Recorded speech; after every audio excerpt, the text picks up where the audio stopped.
노라는 사람들이 반대하는 것들을 보면 다 자기 이익에 반하는 것들. 네. 대다수의 사람들한테는 혜택이 가지만 그렇죠. 소수의 사람들한테는 불이익이 가는. 대표적으로 종합부동산세.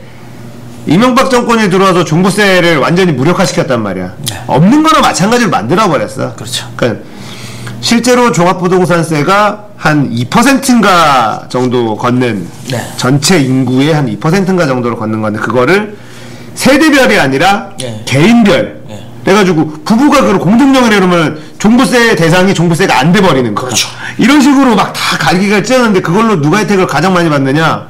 그 당시에 정부의 정권에 있었던 다 장관들 이런 사람들이었단 말이야. 그렇죠. 다 종부세 대상자들이었는데 그걸로 종부세로 한 몇천만 원 1년에 한 3, 4천만 원 세금 냈던 사람들이 1, 200만 내면 되는 거야. 이게 그런 게 해가지고 뭐 부자들은 뭐 그러니까 국민 뭐라 그랬더라 뭐 그래서 국민들 가슴에 못 박으면 안 된다. 서민들 가슴에 못 박으면 안 된다 하니까는 부자들도 국민이다. 막 이러면서 왜 세금을 이런 세금은 전 세계 어디에도 없다. 뭐 징벌적 과세. 징벌적 과세다. 막 이러면서. 그러니까 소득 재분배에 대한 개념이 아예 없는 거죠. 그게 그러니까 내가 힘들게 번 돈 너를 어떻게 주냐라고 생각하는 순간 수준이 낮은 부자인 거죠. 그래서 이제 그렇게 해서 이제 종부세 같은 것들이 초토화되면서 물론 그 종부세 대상인 사람들은 네. 갑자기 이제 없던 세금이 나오니까. 그죠. 그리고 이제 그런 것들이었잖아요. 이제 거기서 그 종부세를 반대했었던 사람들이 뭐냐면 그 집 하나만 덜렁 있는 사람들은 네네. 그 세금을 못 낸다. 노인네들 네네. 그냥 그 집 하나만 이제 엉덩이 깔고 앉아있는 사람들도 있는데 네네. 그런 건 어떻게 할 거냐 뭐. 근데 그런 부분들에 대해서도 이렇게 몇 가지 뭐 안들이 네. 나와가지고 약간 이런 절충안 같은 것들이 있었어요. 그렇죠. 근데도 일단 그거를 이제 정권이 바뀌면서 무력화를 시켰고, 근데 종부세가 무력화되면서 어디가 제일 타격을 입었냐면 지방들이 제일 타격을 입었어요. 네. 종부세는 지방세. 100% 지방으로 다 내려줘. 교부세로 지방국내 네. 교부세로 다 해놓은 거거든. 그래가지고 이제 지방자치 제도가 시행되고 있는 나라인데 실질적으로 우리나라는 지방자치가 안 되고 있는 거죠. 그렇죠. 왜 안 되냐면은 국비 없이 아무것도 못해요. 거기다가 예산이나 이런 정책을 국가가 마음대로 결정한단 말이야. 그렇죠. 결정한 다음에 그거를 저한테 그냥 내려줘. 근데 이거 가지고 알아서 니네는 해. 그렇죠. 지방 예산을 깎아버린단 말이야. 부동산 경기를 활성화시킨다고 취득세를 깎았어. 양도소득세를 깎았어. 그래야지 부동산 경기가 취득세는 취득세 아니라 부동산 관련된 거는 다 그 지방세예요. 그래서 취득세 조금 내리면 그 지방 특히나 이제 재정 자립도가 낮은 지방자치 단체에서는 돈이 씨가 마른다는 거야. 근데 그거를 정부에서 일방적으로 결정하고 그러면은 나머지 거를 중앙정부에서 그러면 그 예산만큼 채워주느냐 그런 것들도 잘 안 이루어지는 거지. 그래서 진짜 지방자치 미국처럼 지방자치가 각 주마다 막 법이 다르고 중앙정부에서 만약에 취득세를 전체 다 깎겠다 주정부에서 안 해. 애초에 그게 구조적으로도 불가능하죠. 안 되는 거잖아. 네. 그러니까 실제 우리나라도 그렇게 하자라는 거거든. 지방자치제도라는 건 도별로 예산을 따로따로 집행을 하고 이렇게 하는 건데 실제로 그렇게 운영이 안 되고 있는 거지. 그리고 사실 우리나라 사이즈는 지자체를 완전 독립을 시키기에 너무 작아요. 그래서 그렇기도 네. 한데 그러면 지방자치제 자체를 네. 좀 그러니까 지금 흘러가고 있는 지방자치제가 뭐냐면 일할 거는 지방한테 떠넘기고 네. 지방정부에다 떠넘기고 꿀 빠른 건 중앙정부가 빨아요. 그렇죠. 생색 내는 건 중앙정부가 생색을 내고 그 다음에 개고생하는 거는 지방정부한테 떠넘기는 것들이 되게 많단 말이야. 현실적으로. 그거는 아마 각 시장이나 도지사 이런 사람들한테 얘기하면 한 1시간, 2시간, 3시간 내내 막 징징거리면서 썰풀 수 있을 거야. 그렇죠. 왜 이런 거를 다 커트 해놓고 우리한테는 뭐 무상 보육하라 뭐 이런 거 하라라고 해놓고 내려주는 세금은 뭐 다 잘라버리고 여기서 자 니네들이 70하고 우리가 30 대줄게 이래버리면은 생색은 정부에서는 이제 우리 이 정부에서 복지정책을 이렇게 할 거다 생색은 자기네가 다 내고 고생은 여기서 다 하는 거지. 애초에 이렇게 어디서 뒤틀렸냐면 저희가 애초에 지자체에 대한 그 멤버십이라 해야 될까요? 그 시장부터 시작해서 나는 이 씨의 뼈를 묻는 사람이고 그래서 이 씨의 대표 이게 아니고 다 거쳐가는 길로 또 생각을 하잖아요. 그러니까 그런 것들은 사실 좀 그렇지. 그러니까 당연히 큰 그게 없죠. 오죽하면 서울시장을 임기 끝까지 하면 다행이라고. 그러니까 이번에 박원순 시장에 대해서도 물론 뭐 보수 쪽에서는 뭐 빨갱이라 그러고 박원순이 왜 빨갱인지 잘 모르겠지만 박원순이 빨갱이면 다 빨갛대. 그냥 다 빨갛대. 개기면 빨갱이라고 그러는데 다 빨갛고 새누리당에서 안 나오니 다 빨간 거지 뭐. 예, 그런 거고. 근데 박원순이라는 사람은 정치가라기보다는 행정가에 가까운 사람이라 어쨌든 원세훈이 싸주려면 똥 어느 정도 잘 치우고 있다라고 나는 보고 있는데 오세훈 원세훈이 오세훈이 예. 워낙에 큰 똥을 그죠. 막 물론 오세훈이 그 똥을 딱 싸주려고 중간에 그 무상급식이라는 그 화두에 오세훈도 보면 자기가 대통령이 너무 되고 싶었던 거야. 예. 대통령이 너무 되고 싶어서. 근데 저는 오세훈이 패착을 단 한 번도 안 했다고 생각합니다. 왜? 그러니까 얘가 가지고 있던 어떤 상황과 위치에서 최선의 수만 뒀다고 생각을 해요 저는. 근데 뭐 맨땅에서 그 정도 이슈가 되고 흥행물에 한번 했으면 차차기 뭐 이런 거 한번 노릴 수 있는 젊은 보수의 어떤 그 아이콘이 돼 있잖아요. 그거 위협할 수 있는 카드가 보수에서 없어요. 오세훈이 아직 지금 그 아이콘이 돼 있다고? 아니 걔 끝났어 아예. 저는 그에 대체할 수 있는 자원이 오세훈 정치생명이 그냥 끝났다고 걔는. 저는 아니라고 봅니다. 야 걔가 싸질러준 게 얼마고 그것 때문에 지금. 왜냐면 그쪽에 그 오세훈이 만약에 다시 뭔가 이제 대권의 꿈을 꾸면서 나와주잖아? 네. 그러면 반대쪽은 진짜 땡큐야. 근데 그러니까 저는 그러니까 오세훈이 원탑이라는 소리가 아니라 그 컬러의 그 수요층이 있단 말이에요.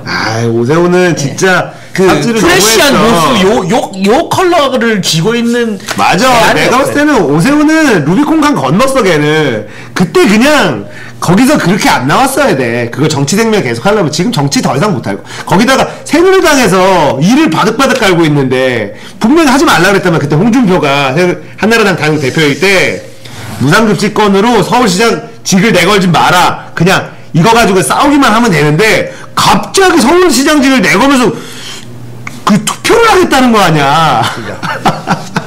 갑자기 투표를 하겠다. 이거 한나라당에서 기절을 한 거야. 서울시장직 뺏길 수도 있는데. 그래서 원래 전폭적으로 이렇게 안 하려고 그랬단 말이야. 그렇죠. 한나라당에서도 스탠스를 약간 뒤에서 사이드에서 이렇게 보려고 그랬다고. 왜냐면 무상급식이라는 게 화두가 거기다 초등학생들에 한해서 일단 시작하자라는 거였잖아.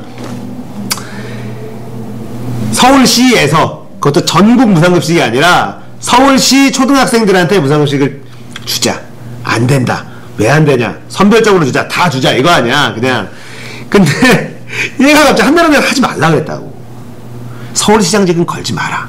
근데 얘는 이명박 대통령이 대통령이 되는 걸 보면서 대통령이 너무 되고 싶었던 거야. 근데 저는 그 정도 임팩트를. 근데 그게 오세훈이 머리가 나빴던 거지.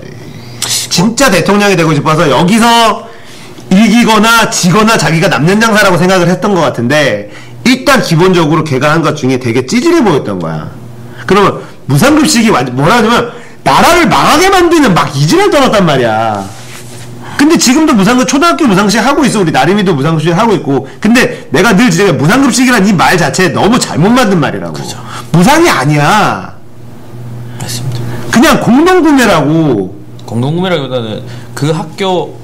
아니 우리가 낸 세금으로 공동구매해가지고 좀 저렴하게 식자재 들여와서 그냥 학교에서 따로 돈 내지 않는 거 세금을 다 하는 거야. 세금을 다 내는 거잖아. 그거를 무상급식이라고 하니까 마치 공짜처럼 생각하지만 우리가 다 세금을 내는 거야. 우리가 세금을 내고 또 왜 부자 애들도 먹이면 어떡하냐. 부자들은 세금을 더 내잖아. 부자들은 한 조국 더 줘도 된다니까. 그러니까 저는 그렇게 딱 해석해요. 그 건희 형이 그 서울시 초딩들한테 밥을 쏘는데 건희 형 애도 먹게는 해줘야 될 거야. 그러니까.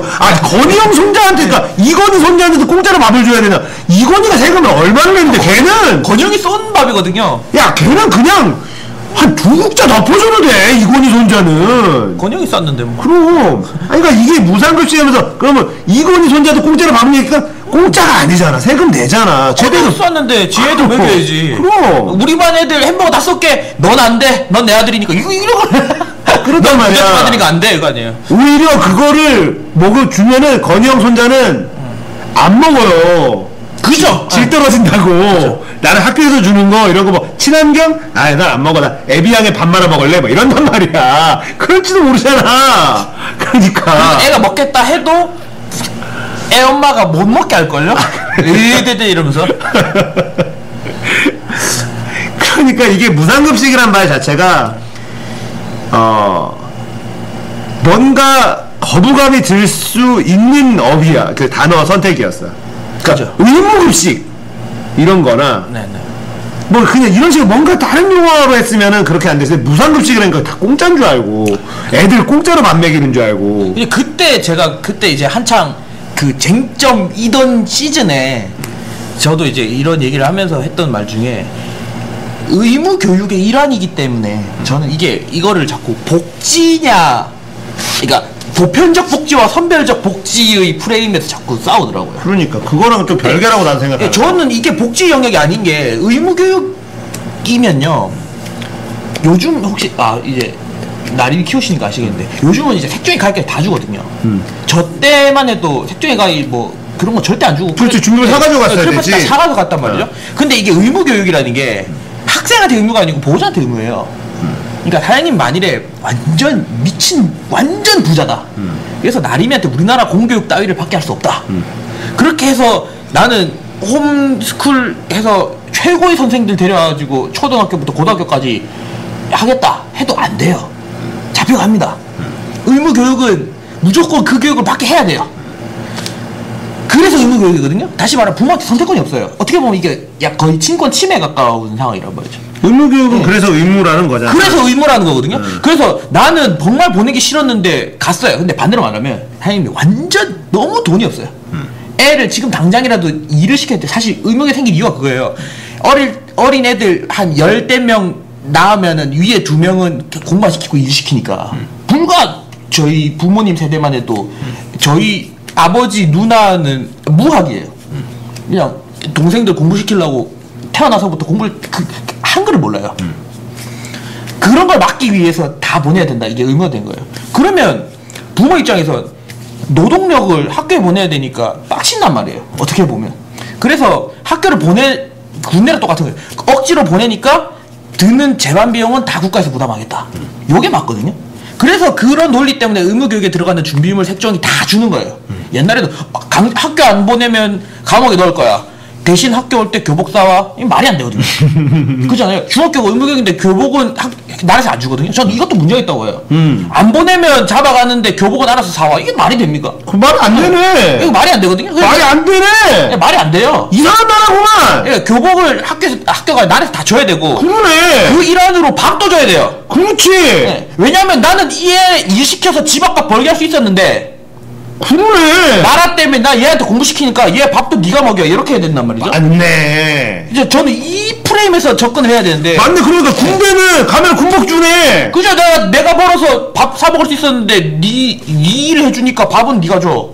요 논리거든요. 맞네. 부모 입장에서 빡치죠. 한 명 정도 일 시킬 수 있었는데 다 학교 보내야 되면 내가 얘네들 밥 다 먹여야 돼. 맞아. 학교 안 보내면은 부모가 감옥 가요. 예, 진짜로 감옥 가요. 네. 그래서 의무교육 안 시키면 초등학교 안 보내면 실제로 의무교육 아니던 시절에 진짜로 형제 중에 만 딸 정도 되면 100% 학교 못 갔어요. 맞지. 예, 무조건 이랬다고. 맞네. 예, 걔가 번 걸로 먹였는데 이제 걔도 학교를 보내야 되면 그럼 내가 애 8명 낳았어. 부모 둘이서 얘들 밥값 어떻게 챙겨 못 하거든요. 그러네. 그럼 그 의무교육으로 강제로 보냈으면 그거 재반비용을 싹 다 줘야지.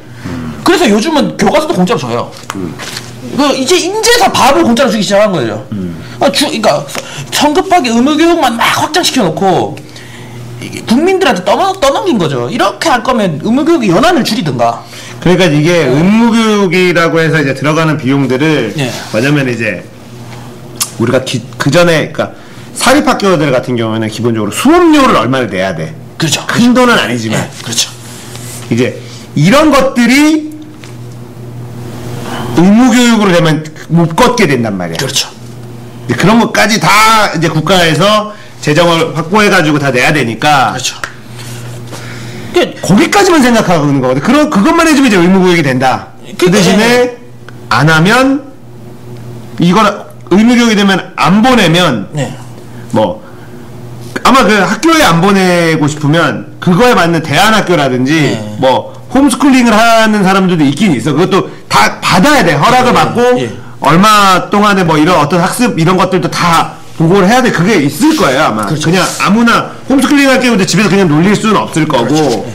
이런 것들이 다 있기 때문에. 그래서 저는 그 프레임에서 접근을 했었어요. 이제 의무교육이 정상화된다고 생각했어요. 그 초등학교 이제 의무 급식. 초등학교 밥을 주는 건 당연한 거다. 나아가서 중학교까지 당연히 의무교육으로 깔았으면은 부모 입장에서 그냥 띡 보내놓을 수 있게 만들어야지. 어디 그거를 나한테 돈을 뜯으려고 그래. 그럼 강제로 가라 하지 말든가. 그러네. 난 그게 설득력이 확실히 있네. 그러니까 그렇거든요. 그러니까 의무로 묶어서 그 선택권을 박탈하지 말든가. 내 자식인데. 그리고 이 논리에서 보면 보편적 복지 그 프레임까지 갈 필요도 없는 거죠. 그러니까 보편적 복지의 개념이 아니잖아. 이거 복지의 개념이 전혀 아니에요. 그럼 군대 가서 군대에서 만약에 누군가한테 뭔가를 가르쳐 기술을 가르쳤어. 일을 시키기 위해서. 그럼 또 강의료를 받아야 되나? 그건 아닌데. 그러니까 그거 안 받잖아. 자기네가 시키려고 가르치는 거니까. 그렇죠. 밥도 먹여주잖아. 재워주고 옷도 주잖아. 다 줍니다. 학교는 안 준다는 거지. 그렇죠. 똑같은 의무거든요. 그러니까 느낌만 다르지 법적으로 똑같아요. 군대 안 간 거랑 학교 안 보낸 거랑 똑같아요. 불법이긴 똑같고. 감옥에 가는 거. 그러니까 물론 본인이 안 가고 이제 보호자가 가는 거긴 한데. 그러니까. 결국 똑같아요. 학교 안 보내면 큰일 납니다. 진짜 장난 아니에요.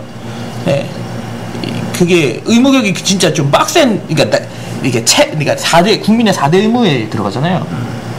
국방, 납세, 교육 이렇게 들어가기 근로 이렇게 들어가기 때문에 이게 어긴 게 되게 큰 죄거든요. 중죄고. 그리고 뭐 상식적으로도 부모가 애를 학교를 안 보낸다 하면 죄가 맞죠. 근데 그걸 죄화시킬 거면 돈을 안 들이게. 그래, 현재 우리나라의 어떤 현실이 힘들어서 그동안 못해왔던 것까지는 오케이 퉁치자. 이번에 이제 하자고 말이 나왔다는 자체가 사이즈가 나오니까 이제 하자고 말이 나온 거란 말이죠.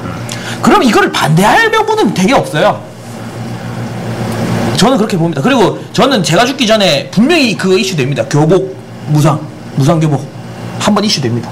지금 아직 나름이 교복 입는 나이가 아니시라서 모르실 수도 있는데 교복값이 장난 아닙니다. 교복값 비싸고 제가 정장 사는 게 쌉니다. 교복값이 제가 결혼식 가려고 결혼식용 정장을 하나 지금 사려고 사이즈를 재고 있는데 5만 원이면 사거든요. 5만 원짜리 하면 안 돼. 결혼식용 5만 원이면 사거든요. 5만 원짜리 사면 안 돼. 이제는 뭐 어떡합니까? 제가 정장에 돈 많이 들일 가치를 못 느끼겠습니다. 왜냐면은 이렇게 살쪄서 그래 니가. 왜냐면 이거보다 더 찐다고 생각 안 하고 나는 이거보다 그래도 좀 빼야지, 살을 좀 빼야지를 생각하기 때문에 이렇게 쪄있는 사람들은 비싼 걸 안 살라 그러지. 그죠. 5만 원이면요 우디르 스킨이거든요.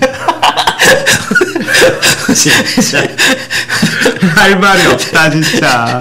레전더리 스킨 뭐 딱 그 느낌으로. 뭐 제가 평소에 왜 수트 출퇴근하는 직업이면 모르겠는데 그런 것도 아니고.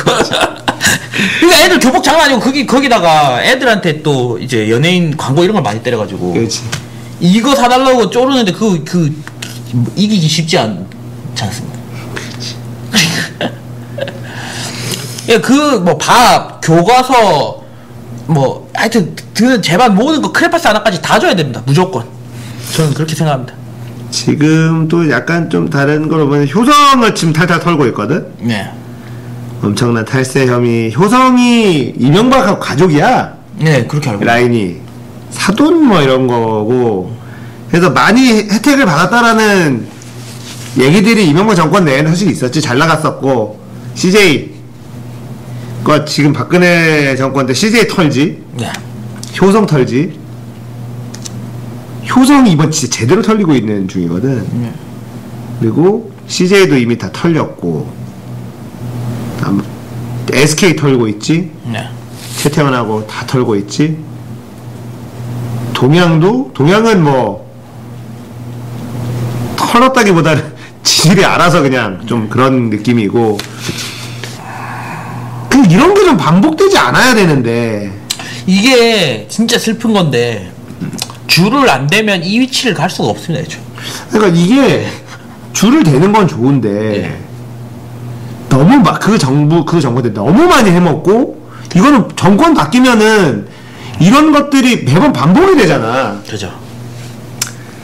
모든 정권이 바뀌고 나면은 이렇게 다 털리고, 그게 과연 어디까지 올라가냐, 그 비리가 뭐 이렇게 되고 뭐 이런 것들이 반복이 좀 안 됐으면 하는데 매번 반복이 되니까.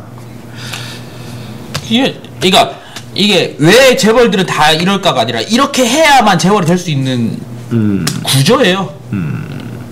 되게 예. 거기다가 지금 또 뭐 하냐면 4대강 관련해서 또 털고 있는데, 4대강 관련해서 털고 있거든. 네. 그러니까 보니까 4대강에서 똥 싸질러 놓은 애들이 다 영면했다. 다 훈장 받고 제일 좋은 자리에 지금 다 앉아 있다는 거야. 그렇죠. 감사원에서 이런 족같은 상황이 있나 이렇게 발표를 했어요. 네. 이게 경향신문에서 나온 기사인데, 4대강 망쳐놓고 공무원들 승승장구. 그러니까 이게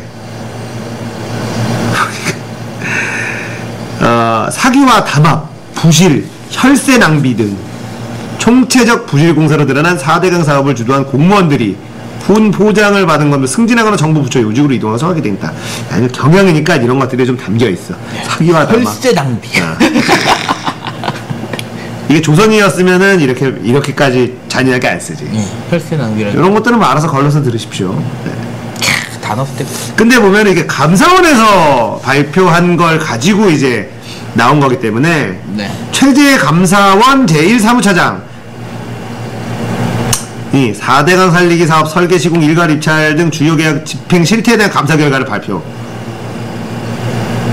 발표했는데, 이 훈 포장 수요 근거가 상당 부분 무효가 된 거라는 거지. 7월 달에 4대강에 관련돼서 감사원에서 쭉 해가지고 감사 발표를 딱 했어.